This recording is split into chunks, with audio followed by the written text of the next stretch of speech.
Hello students, in this lecture we will discuss about the last type of inhibitor, that is uncompetitive inhibitor. What is uncompetitive inhibitor? The general reaction has been shown. Enzyme plus substrate gives enzyme substrate complex and then there is formation of the product.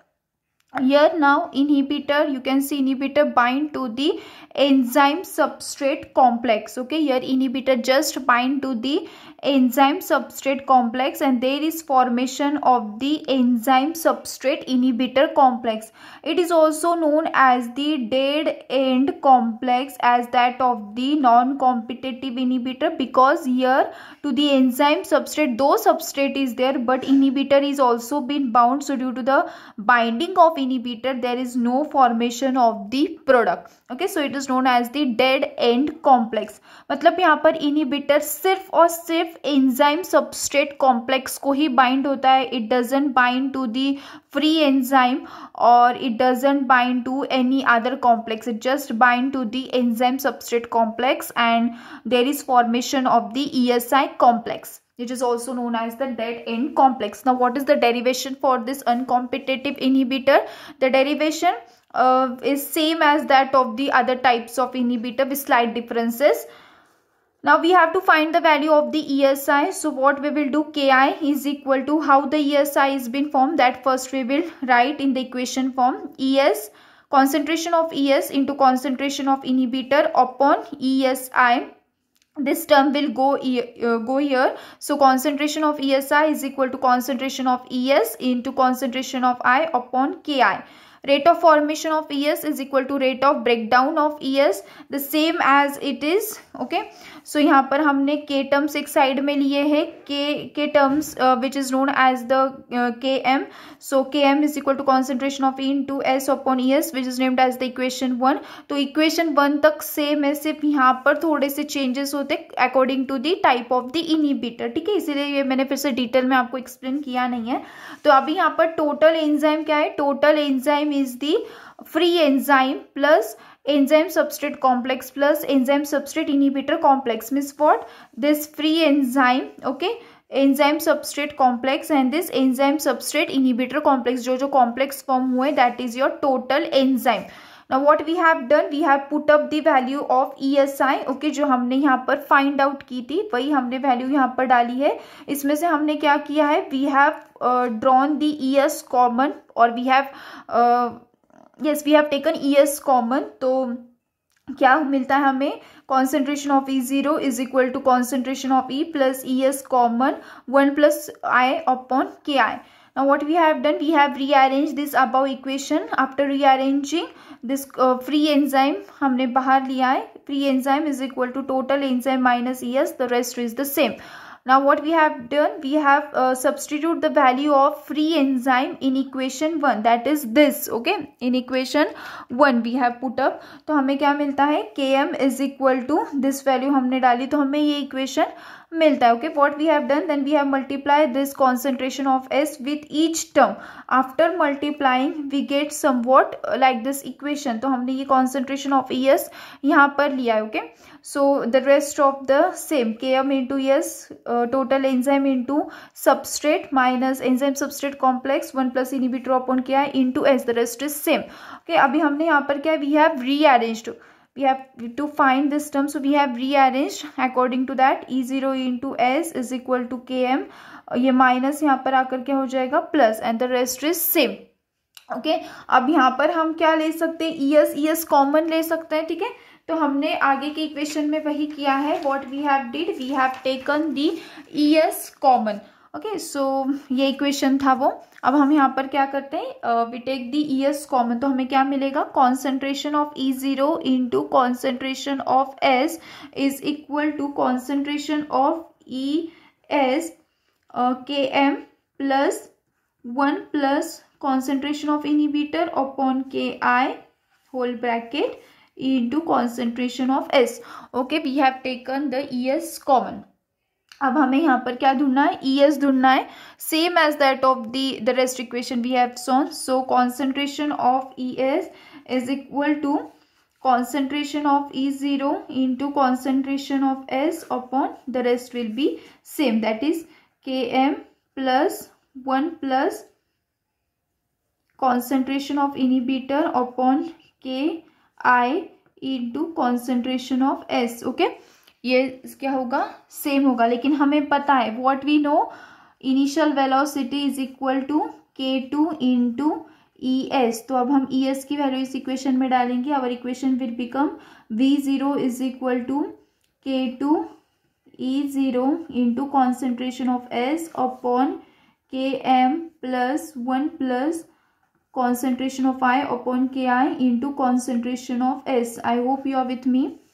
The next is, we know what we know. We know that Vmax is equal to K2 concentration of total enzyme. तो अब हम इसकी जगह क्या डालेंगे, Vmax. So V0 is equal to Vmax into concentration of S upon Km. The rest will be same. 1 plus concentration of inhibitor upon Ki into concentration of substrate. ठीक है, ये हमें मिला इनिशियल वेलोसिटी. यहाँ पर इक्वेशन खत्म नहीं हुआ है. What we have to do further, there are some changes further. What we will do, we will divide. Okay, divide throughout, divide this whole equation, divide whole equation by 1 plus concentration of inhibitor upon Ki. Okay, इस term से हमें divide करना है so that it will get cancel. Okay, so हमें क्या मिलता है जब हम इस टर्म से डिवाइड करेंगे, तो we gets equation somewhat like this. V0 is equal to Vmax into concentration of S upon 1 plus concentration of inhibitor upon Ki. Okay, whole divided what concentration of S plus Km. यहाँ पर हमने सिर्फ rearrange किया है, concentration of S plus Km 1 plus concentration of inhibitor upon Ki. Okay, हमने सिर्फ यहाँ पर रीअरेंज किया है, या फिर आप सेपरेटली डिवाइड भी कर सकते हो. Like terms will get cancel and the equation आपको ये वाला मिलता है. ठीक है, this is the final equation what you have got. अब यहाँ पर ये क्या करेंगे हम, this term will get cancel. Okay, ये दोनों जो कॉमन डिनोमिनेटर है वो कैंसल हो गए. एंड और if will compare this equation with the Michaelis-Menten equation, by comparing this equation with Michaelis-Menten equation in absence of inhibitor, तो it is clear that both Vmax and Km क्या होते हैं यहाँ पर, alter होते हो कि Vmax and Km get alter in presence of the uncompetitive inhibitor. okay, in presence of uncompetitive inhibitor हमें क्या मिलता है, means okay, we'll cancel this term, so we'll get Vmax into concentration of S upon concentration of S plus Km. देखिए equation similar है as that of the Michaelis-Menten equation, but the constant Km and Vmax, okay, जो constant है Km and the Vmax, this are divided by the factor 1 plus concentration of inhibitor upon Ki to obtain the derivation for the uncompetitive inhibitor. Okay, तो मतलब क्या है, theoretically अगर मैं बात equation की अगर मैं बात करूँ, that is V dash max is equal to, V dash max मतलब क्या है, it is the value of the Vmax in the uncompetitive inhibitor. ठीक है, ये वैल्यू है Vmax की in uncompetitive inhibitor is equal to Vmax. मतलब हमें अभी क्या चाहिए है, हमें अनकॉम्पिटिटिव इनहिबिटर का इक्वेशन चाहिए. So what we will do, we will divide the term with the inhibitor, that is इस टर्म से हम क्या करेंगे, डिवाइड करेंगे. okay, so V dash max is equal to Vmax upon 1 plus concentration of inhibitor upon Ki. The same is with the Km. okay, K dash M. तो K dash M क्या है, it is the value of the Km in the uncompetitive inhibitor, तो it will be Km upon same 1 plus concentration of inhibitor upon Ki. तो ये दो values, apparent values हमें मिलती है फॉर द इक्वेशन और for the derivation of the uncompetitive inhibitor. अगर हम इसका ग्राफ प्लॉट करेंगे तो इसका ग्राफ हमें कुछ इस तरीके से मिलेगा. Let's draw the graph for the uncompetitive inhibitor. y x axis okay, यहाँ पर कॉन्सेंट्रेशन ऑफ एस होगा आपका और यहाँ पर इनिशियल वेलोसिटी होगी। सो माइकलिस मेंटेन से कंपेयर करेंगे तो कुछ इस तरीके से आपको माइकलिस मेंटेन का कर्व मिलता है, ठीक है। And this will be your V max, okay. And uncompetitive का अगर हम ग्राफ देखेंगे तो अनकॉम्पिटेटिव का ग्राफ हमें कुछ इस तरीके से मिलेगा,